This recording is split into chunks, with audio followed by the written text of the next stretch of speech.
አርእስተ ዜና። ግብጽ በአባይ ወንዝና በታላቁ የኢትዮጵያ ህዳሴ ግድብ ዙሪያ ከጠብ አጫሪ መግለጫዎች ልትቆጠብ ይገባል ስትል ኢትዮጵያ አስጠነቀቀች። የውሃና ኢነርጂ ሚኒስቴር ሰሞንኛውን የግብጽ ትንኮሳ አስመልክቶ መግለጫ አውጥቷል። የምንነግራችሁ ቀዳሚ ጉዳያችን ነው። በተያዘው የ2018 በጀት ዓመት የሚጀመር አዲስ የኮሪደር ልማት እንደማይኖር የአዲስ አበባ ከተማ አስተዳደር አስታውቋል። አስተዳደሩ በዚህ ዓመት ትኩረት አደርግባቸዋለሁ ያላቸውን ነገሮች ይፋ አድርጓል። ትሰሙታላችሁ። በማዳጋስካር የተነሳው ተቃውሞ ተባብሶ መቀጠሉ ተነገረ። የሀገሪቱ ወቅታዊ ሁኔታ አዳዲስ ነገሮችን እያዋለደ መሆኑ ተነግሯል። እነግራችኋለን። ዶናልድ ትራምፕ ከግብጽ ከኳታርና ቱርክ መሪዎች ጋር የጋዛውን ተኩስ አቁም ስምምነት ለማድረግ ተፈራረሙ። በጋዛ ያለውን ውጥረት የሚያስቀረው ውል በመሪዎቹ ሲፈረም ለቀጠናው ሀገራት አዲስ የሰላም ምዕራፍ ይከፍታል የሚል ተስፋም ተጥሎበታል። በዝርዝር ይዘነዋል።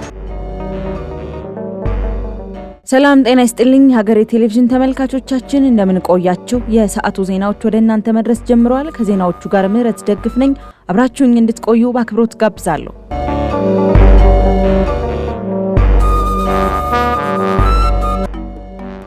ግብጽ ከጠብ አጫሪ መግለጫዎች ልትቆጠብ ይገባል ሲል የውሃና ኢነርጂ ሚኒስቴር አስታውቋል። ግብጽ በአባይ ወንዝና በታላቁ የኢትዮጵያ ህዳሴ ግድብ ዙሪያ ከጠብ አጫሪ መግለጫዎችና ኢፍትሃዊ ከሆኑ የቀኝ ግዛት ይገባኛል ጥያቄዎች ልትቆጠብ እንደሚገባ የውሃና ኢነርጂ ሚኒስቴር አሳሰበ። ሚኒስቴር መስሪያ ቤቱ ባወጣው መግለጫ የግብጽ ጠብ አጫሪ አካሄድ መቀጠሉን አንስቶ ሀገሪቱ ያወጣችው የቅርብ ጊዜ መግለጫ ግብጽ በአባይ ወንዝ ተፋሰስ ላይ አለኝ በምትለው የተለመደ ታሪካዊ መብት የተቃኘ እንደሆነም ጠቁሟል። የግብጽ ቅኝ ግዛት ዘመን አስተሳሰብ ከትብብር ይልቅ የኢትዮጵያን አቅም ዝቅ አድርጎ የመመልከት የከሸፈና የተሳሳተ ፖሊሲ እንድትከተል አድርጓል ሲልም ሚኒስቴሩ ተችቷል። ኢትዮጵያ የአባይ ወንዝን በመጠቀም የመልማት ፍላጎቷን ለመገደብ የሚደረግ የትኛውም ጫና ከልማት ጉዞዋ አያስቆማትም ያለው ይህ መግለጫ ኢትዮጵያና ሌሎች የአባይ ተፋሰስ ሀገራት ለአስርተ ዓመታት በዓለም አቀፍ ሕግጋት መሰረት የድንበር ተሻጋሪ ትብብርን እውን ለማድረግ ከግብጽ ጋር ለመስራት መሞከራቸውንም ገልጿል። ይሁን እንጂ የትኛውም የትብብር ጥያቄ ግን በግብጽ የተሳሳተ አካሄድ ሲደናቀፍ መቆየቱን አስታውሷል።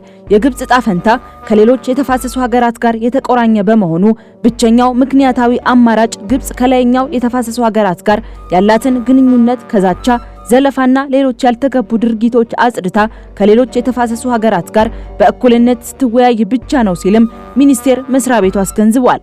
ኢትዮጵያና ሱዳን በህዳሴ ግድብ ላይ ውጤታማ ቅንጅት እንዳላቸው የጠቀሰ ሲሆን ይህን ወንድማዊ ትስስራቸውን ወደ ህዝባቸው የጋራ ልማት ማሸጋገር እንደሚቀጥሉም ተገልጿል።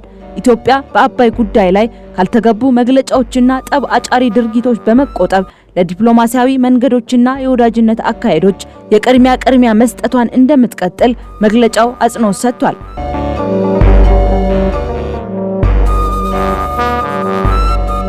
ብሔራዊ ባንክ የ150 ሚሊዮን ዶላር የውጭ ምንዛሪ ጨረታ ቀረበ።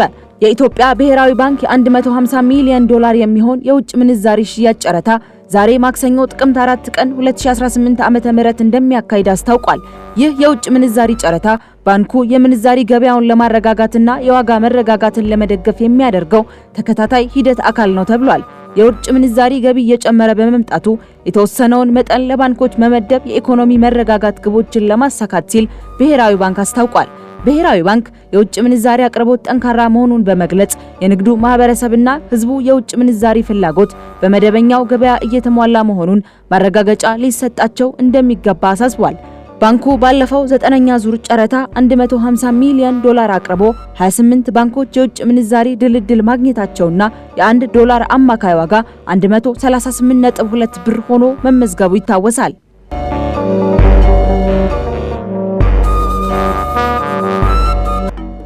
በ2018 ዓመተ ምህረት የሚጀመር አዲስ ኮሪደር ልማት እንደማይኖር ተገለጸ። በተያዘው የ2018 በጀት ዓመት የሚጀመር አዲስ የኮሪደር ልማት እንደማይኖር የአዲስ አበባ ከተማ አስተዳደር አስታውቋል። ከተማ አስተዳደሩ ትላንት ባካሄደው መደበኛ ጉባኤ ላይ በዚህ ዓመት ኮሪደር ብለን ለኮሪደር እንደ አዲስ የምንጀምረው አይኖረንም ሲሉ ከንቲባ አዳነች አቤቤ ተናግረዋል። ከንቲባዋ አክለውም ባለፉት 5 ዓመታት በውጭ እርዳታና ዜጎች የተከናወኑ ስራዎች 2 ኪሎ ሜትር ብቻ እንደነበር ጠቅሰዋል። የአዲስ አበባ ከተማ አስተዳደር የ2018 ዓመተ ምህረት ትኩረት የቤት ግንባታና የውሃ አቅርቦት መሆኑን ከንቲባዋ ያመለከቱ ሲሆን ለዚህም የሚሆን በጀት የከተማይቱ ምክር ቤት ባለፈው ሐምሌ ወር መደበኛ ጉባኤው ላይ 24.6 ቢሊዮን ብር ማጽደቁን አስታውሰዋል። በጀቱ ከጸደቀ በኋላ በመቶ ሺዎች የሚቆጠር ቤት ግንባታ ማስጀመራቸውንም ከንቲባዋ ይፋ አድርገዋል። በበጀት ዓመቱ የመንገድ ልማት ዘርፍ 31.49 ቢሊዮን ብር ሆኖ ከፍተኛውን በጀት የያዘ ሲሆን የከተማይቱ አስተዳደር ዘንድሮ በሚገነባቸው መንገዶች የኮሪደር ልማት ስታንዳርድን እንደሚተገብር ከንቲባዋ ገልጸዋል።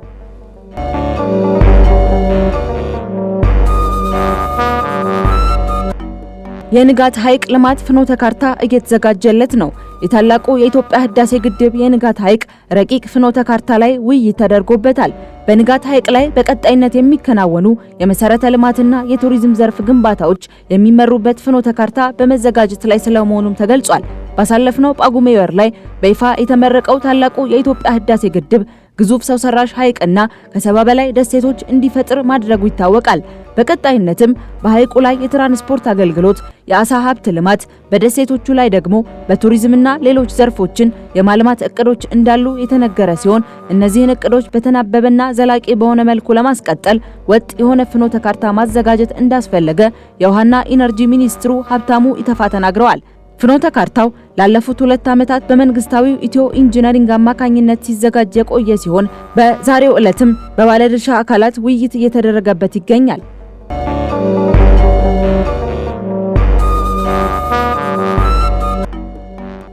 ዘመናዊ ስልኮችን በሀገር ውስጥ ለማምረት የሚያስችል ውይይት ተደረገ። ኢትዮ ቴሌኮም ቲኖ ከተሰኘ ዓለም አቀፍ ኩባንያ ጋር የዘመናዊ ስማርት ስልኮችን ተደራሽነትና ዲጂታል አካታችነትን ለማፍጠን የሚያስችል ውይይት ማድረጉ ተገልጿል። ውይይቱ በኢትዮጵያና በአፍሪካ ተመጣጣኝ ዋጋ ያላቸውን ዘመናዊ ስማርት መሳሪያዎች ተደራሽነት ለማስፋት በሚያስችሉ የጋራ ተነሳሽነት ላይ ያተኮረ ነውም ተብሏል። የኢትዮ ቴሌኮም ዋና ስራ አስፈጻሚ ፍሬህይወት ታምሩ ኢትዮ ቴሌኮም ከፍተኛ የደንበኞች ቁጥር፣ ግዙፍ የኔትወርክ መሰረተ ልማትና ጠንካራ የገበያ አቅም እንዳለው ተናግረዋል። ትብብሩም የዲጂታል አጠቃቀም ክፍተትን ለመሙላት፣ የዲጂታል ክህሎትን ለማሳደግ እንዲሁም በገጠር አካባቢዎች ዲጂታል ክህሎትን ለማብቃት ያስችላል ብለዋል። ይህም በኩባንያው የተነደፈው ቀጣዩ አድማስ ዲጂታልና ከዚያም ባሻገር የ2028 ስትራቴጂ ጋር የተጣጣመ መሆኑን አጽንኦት ሰጥተዋል። ቲኖ በኢትዮጵያ የዘመናዊ ስልኮች ማምረቻ ለማቋቋምና በተመጣጣኝ ዋጋ ስማርት ስልኮችን ለማቅረብ ጽኑ ፍላጎት እንዳለውም በውይይቱ ተገልጿል።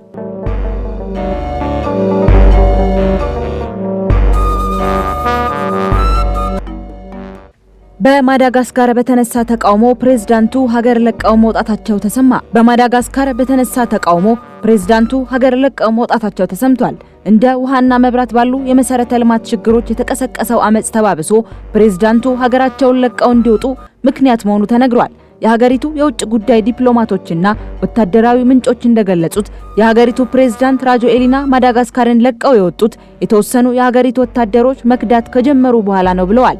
በተጨማሪም የተቃዋሚ ፓርቲ መሪ የሆኑት ሳይቲኒ የፕሬዝዳንቱ ሰራተኞችን ደውለን ጠይቀናል፣ ሀገሩን ለቆ መውጣቱን አረጋግጠዋል ሲል በመናገር ፕሬዝዳንት ራጆኤሊና የት እንዳለ ግን አይታወቅም ብለዋል።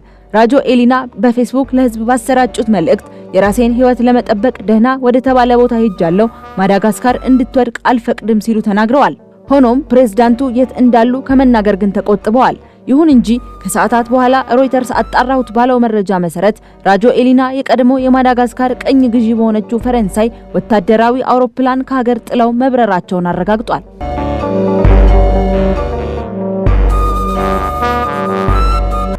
ዶናልድ ትራምፕ የጋዛን ተኩስ አቁም ስምምነት ከተለያዩ ሀገራት መሪዎች ጋር ተፈራረሙ። የአሜሪካው ፕሬዝዳንት ዶናልድ ትራምፕ ከግብጽ፣ ኳታርና ቱርክ መሪዎች ጋር የጋዛውን ተኩስ አቁም ስምምነት ተፈራርመዋል። በጋዛ ያለውን ውጥረት የሚያስቀረው ውል በመሪዎቹ ሲፈረም ለቀጠናው ሀገራት አዲስ የሰላም ምዕራፍ ይከፍታል የሚል ተስፋ ተጥሎበታል። ፕሬዝዳንት ዶናልድ ትራምፕም ለመካከለኛው ምስራቅ ዘላቂነት ያለው ሰላም እንደሚመጣም ተናግረዋል። በግብጽ ሻርም ኤል ሼክ ከተማ የተደረገው ጉባኤ ከ20 በላይ የአረብና ምዕራባውያን ሀገራት መሪዎች ተገኝተዋል።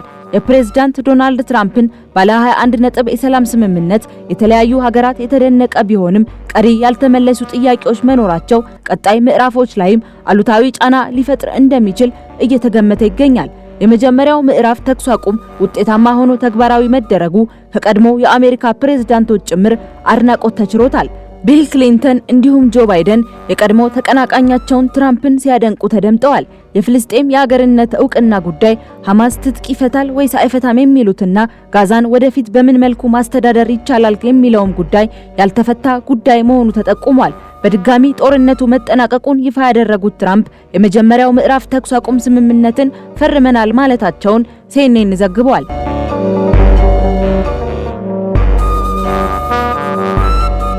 ሩሲያ ከ30 ሺህ በላይ ዩክሬናውያንን ጨለማ ውስጥ ከተተች። ሩሲያ በዩክሬን ሁለተኛ ከተማ ካርኪቭ ላይ በፈጸመችው የቦምብ ድብደባ ከ30 ሺህ በላይ ነዋሪዎችን ጨለማ ውስጥ መክተቷ ተነግሯል። የሩሲያ ጦር በካርኪቭ 3 ቦታዎችን ኢላማ ያደረገ ጥቃት መክፈቱን የአካባቢው ባለስልጣን ኦሌቭ ሲንቪዮቭ በቴሌግራም ገጻቸው ላይ አስታውቋል። ጥቃቱ በኃይል ማስተላለፊያ መስመሮችና በሆስፒታል ላይ ጉዳት አድርሷል የተባለ ሲሆን ከዚያ ባሻገር ከፍተኛ የመሰረተ ልማት ውድመት ማስከተሉን ባለስልጣኑ ገልጸዋል። በጥቃቱ 4 ሰዎች መጎዳታቸው የተገለጸ ሲሆን ሆስፒታል የነበሩ ታካሚዎችን ወደ ሌላ ቦታ እንዲዘዋወሩ መደረጉ ተጠቁሟል። የዩክሬኑ ፕሬዝዳንት ቮሎዲሚር ዜሌንስኪ የሀገራቸውን የአየር መከላከያ ስርዓት ለማዘመንና በረጅም ርቀት ተምዘግዛጊ ሚሳኤል ጉዳይ ላይ የተኮረ ንግግርን ከዶናልድ ትራምፕ ጋር በተያዘው ሳምንት አርብ እንደሚያደርጉ መናገራቸውን ሮይተርስ ዘግቧል። ዩክሬን ቶሞሃውክ የተባለውን የረጅም ርቀት ተምዘግዛጊ ሚሳኤል እንዲሰጣት የአሜሪካው ዶናልድ ትራምፕ ጋር ደጅ ስትጠና መቆየቷ ይታወሳል። ይሁን እንጂ ሩሲያ ይህ በፍጹም መሆን የሌለበት በማለት ገልጸው እንደነበርም አይዘነጋም። ተመልካቾቻችን ለሰዓቱ የነበሩን ዜናዎች እነዚህን ይመስሉ ነበር። ከቀሪ የሀገሬ ቴሌቪዥን ፕሮግራሞች ጋር ሰናይ ቆይታ